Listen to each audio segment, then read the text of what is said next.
OPSC कार्यालय सम्मुख में विक्षोभ प्रदर्शन ओडिशा लोकसेवा आयोग द्वारा परिचालित एएसओ प्रिलिमिनारी परीक्षा को घुंचाइबा दाबी में विक्षोभ करा जायथिला।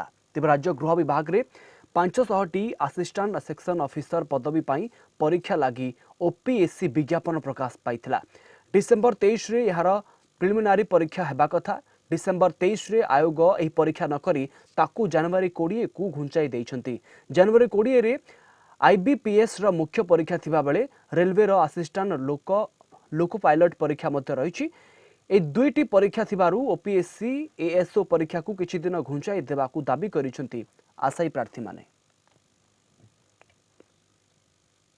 आम समस्त ये परीक्षा दिथर है चेयरमैन देखा कर आमको देखा कर देना आम आप्लिकेसन दवापर दिथर दे सारे आम हूँ एएसओ परीक्षार्थी सब परीक्षा देवाई पकईचु किंतु आमर आईबीपीएस 6,500 पिला से दिन 20 तारिख दिन जनवरी 20 तारिख दिन रही मेन एग्जाम से दिन पुणी रही एएसओ परीक्षा केमी दीटा परीक्षा पिला माने केमी देबे तापर से दिन भी रेलवे एग्जाम भी रही लोको पायलट माने असिस्टेंट लोको पायलट एग्जाम रही आसी आम एएसओ एग्जाम जो एक्सटेंड करने ऑलरेडी से ही दिन जनवरी 20 तारिख दिन चारिटा एग्जाम से दिन अच्छी ऑलरेडी आईबीपीएस प्रिलिमिनारी जो माने पिला क्वालिफाई करिथिबे मेन से दिन 7,500 पिला मानकर से दिन एग्जाम अच्छी ऑलरेडी जनवरी मासरू डिक्लेयर आईबीपीएस एक कथा डिक्लेयर आगुर करिछि।